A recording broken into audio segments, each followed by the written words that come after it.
이중매매. 그런데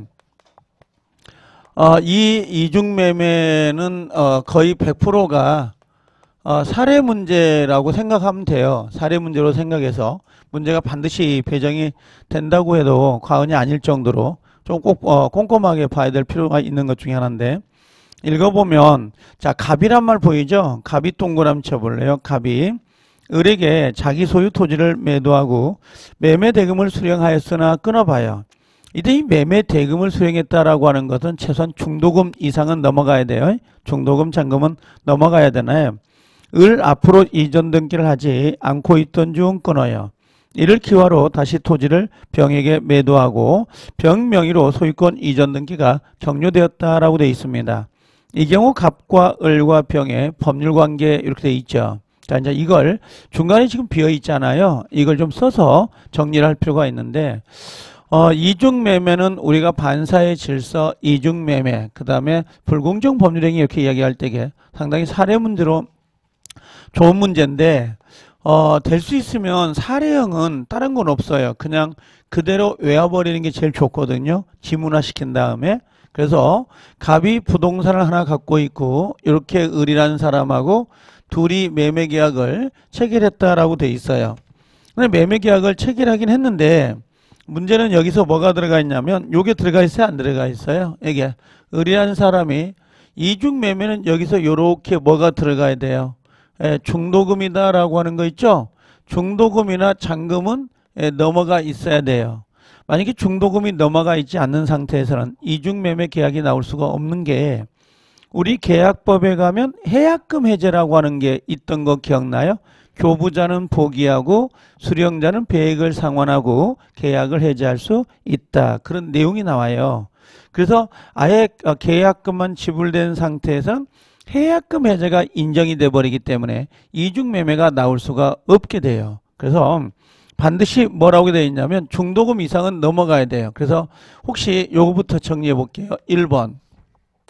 1번을 보면 만약에 중도금 이상이 넘어가 있기 때문에 이중매매에서는 자, 뭐가 안 되는 거예요? 해약금이다라고 하는 거 있죠? 해약금 해제가 인정된다, 안 된다? 인정되지 않는다. 이렇게 해요. 이중매매에서는 해약금 해제가 되지 않는다 그랬습니다. 해약금 해제가 될 수가 없는 거죠. 이유는요, 중도금 이상이 넘어가 있기 때문에 그래요. 그래서 그걸 하나 꼭 체크하셔야 돼요. 해약금 해제는 나중에 가면 이런 거예요. 교부자가 계약금을 어떻게 해요? 포기하고 해제할 수 있거나, 그 다음에 수령자라고 하는 사람 있죠? 수령자는 어떻게 해요? 배액을 상환하고 해제할 수 있다. 이런 식으로요. 교부자 포기, 수령자 배액 상환. 이런 식으로 문제가 나올 수 있다, 없다?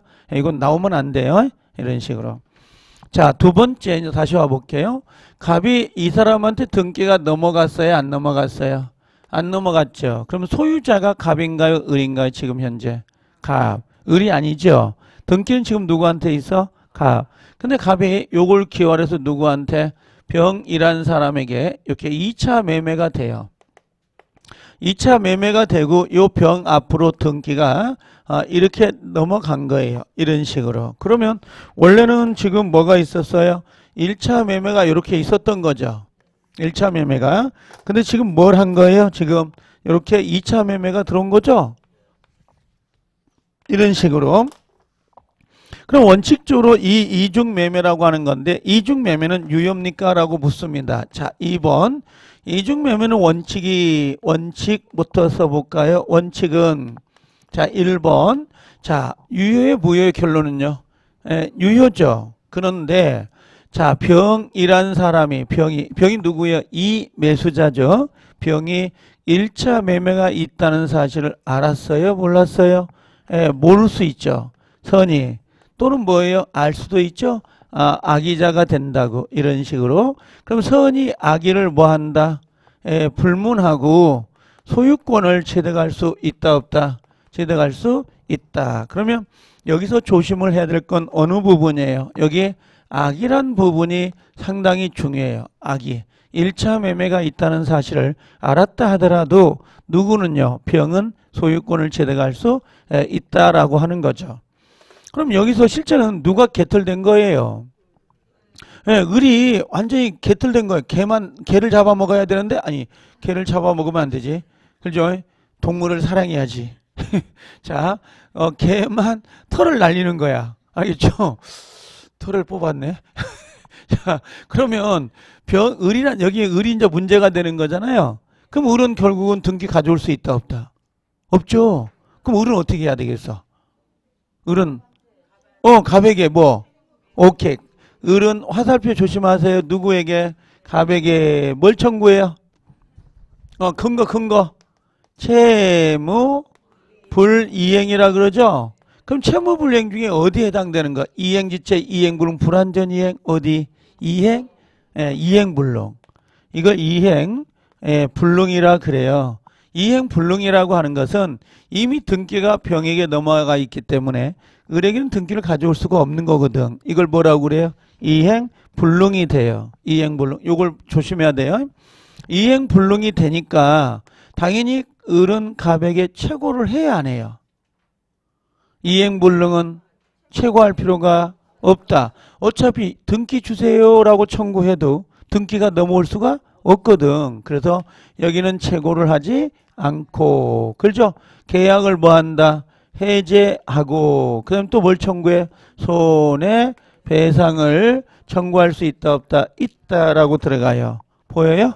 예, 그래서 최고 없이 이렇게 해제하고 손해배상을 청구하는데, 이 손해배상은 이행배상일까요? 실내배상일까요? 하고 묻습니다. 요건요. 요것은 이행배상을 의미합니다. 전매 차익금이요. 이런 식으로 교통비나 식사비를 받는 게 아니라 이 부동산 매매가 이루어졌다면 그만큼의 수익이 날 수 있잖아요. 그 배상금을 청구하는 거. 요걸 우리가 이행배상 그래요. 그래서 손해배상은 이행배상을 청구하고 그대로 끝나요. 이렇게. 자, 아니면 이제 이런 건 있을 수 있어요. 갑이란 사람의 갑의 그 행위가 750조의 불법행위라는 게 있어요. 고의나 과실로 인하여 타인에게 손해를 끼쳤다면 손해배상을 청구할 수도 있다. 그래서 갑이 요 불법행위, 자, 이 불법행위의 요건을 갖췄다면, 자, 을은 어떻게 해요? 불법행위를 이유로 손해배상을 청구할 수도 있다, 없다? 있다. 뭐 여기까지도 정리해도 상관없습니다. 이중매매로 들어가도 되고 밑으로요. 이렇게. 그래서 기본적으로 원칙은 요 지문 3개 정도를 정리할 필요가 반드시 있어요. 자, 세 번째 갈까요, 이제? 자, 예외. 자, 예외는 어떤 거냐면 요거겠죠. 지금 요 을이라는 사람이 누구에게? 자, 갑이라는 사람에게 갑이 요게 1억인데요. 얘가 3억에 지급을 한대요. 그럼 갑은 요 병에게 부동산을 매수하겠죠. 매매하겠죠. 그럼 요 을을 배신해, 안 해? 하죠. 이걸 배신행위, 이걸 배임행위라 그래요. 배임행위. 자, 얘가 배신을 한단 말이야. 그때 누가? 병이 갑의 배신행위에 일조를 한 거죠. 일조를. 이걸 우리가 뭐라고 하냐면 내한테 팔지 왜 1억짜리 을한테 파느냐, 내한테 팔아 하고 권유하거나 해위했다라고 하는 거죠. 그래서 우리가 첫 번째 이런 질문이에요. 어떤 거냐면, 자, 병이 뭐라고 했어요? 자, 1차 매매가 있다는 사실을 알고 플러스 뭐예요? 이걸 권유했다, 또는 이걸 뭐라고 해? 해위했다. 그러면 권유하고 해위했다, 이걸 우리가 한마디로 뭐라 그래? 이걸 적극적으로 가담했다, 이렇게 이야기하죠. 네, 적극 가담을 했단 말이에요. 보여요? 그럼 적극 가담을 하면 이 행위는 강행법규 위반이에요, 반사의 질서 위반이에요? 강행법규로 한번 시험에 나온 적이 있어. 이건 틀린 지문이지. 뭘로 가야 된다? 이걸 뭘로? 이걸 반사의 질서. 질서 위반이죠? 그래서 요걸 좀 조심해야 돼요. 반사의 질서 위반인데, 여기가 이렇게 나오면 안 된다 이거지? 뭘로 나오면 안 돼요? 여기가 강행법규 그럼 돼 안 돼요? 예, 강행법규 그러면 X가 돼요. 강행법규 위반으로 뭐가 된다? 이게 무효가 되는 거야. 그러니까 근거가 조심해요. 요 근거 조심해야 돼요.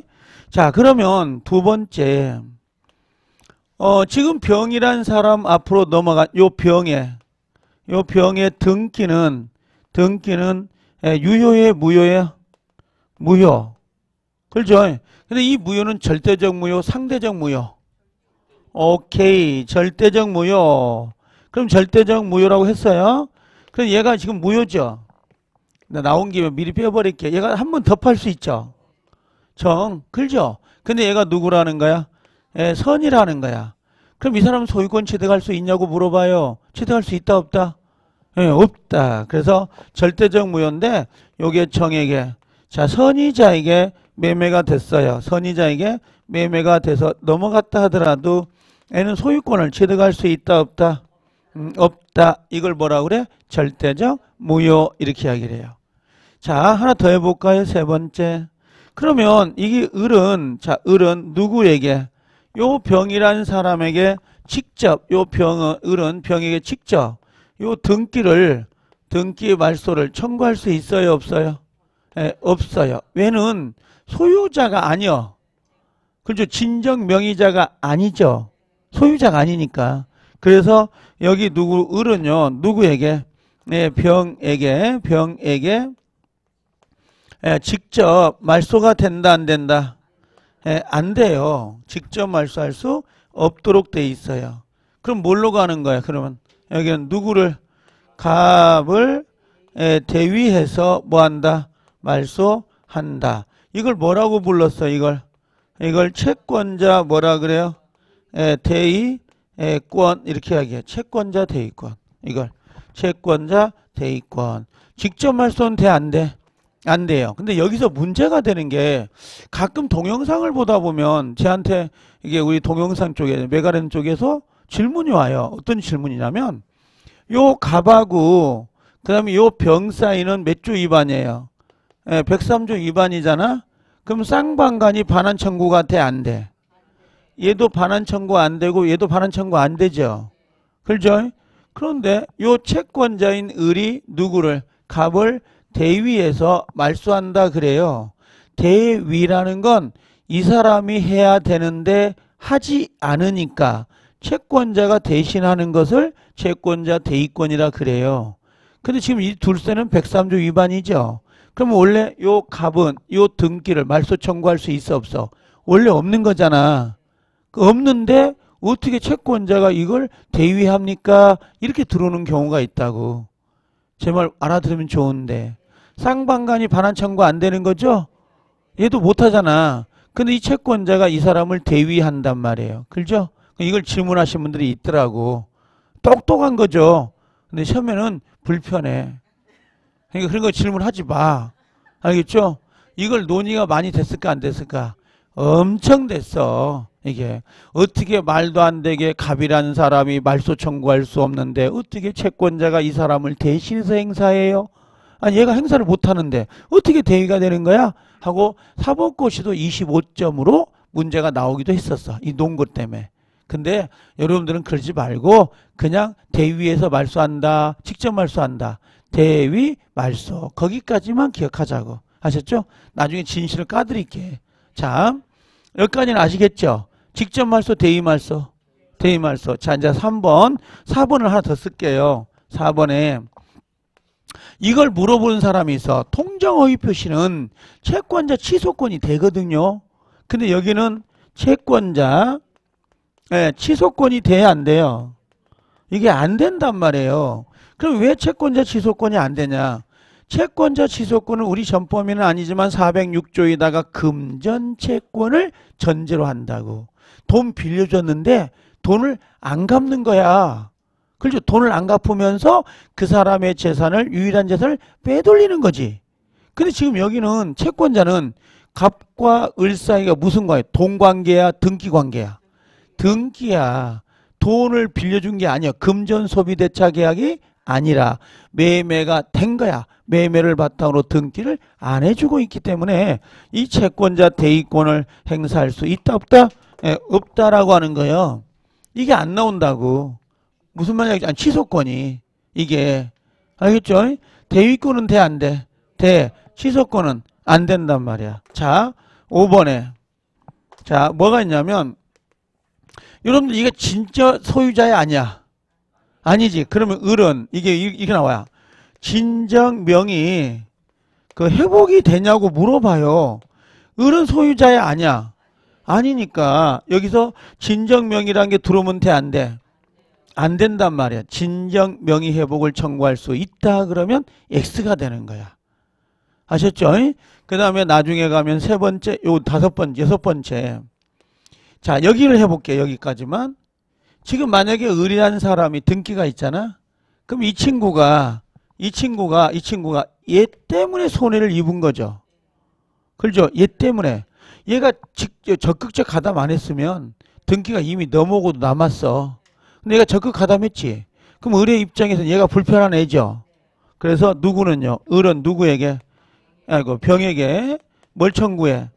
예, 직접, 여긴 직접 손배를 청구할 수 있다, 없다? 청구할 수 있다. 왜?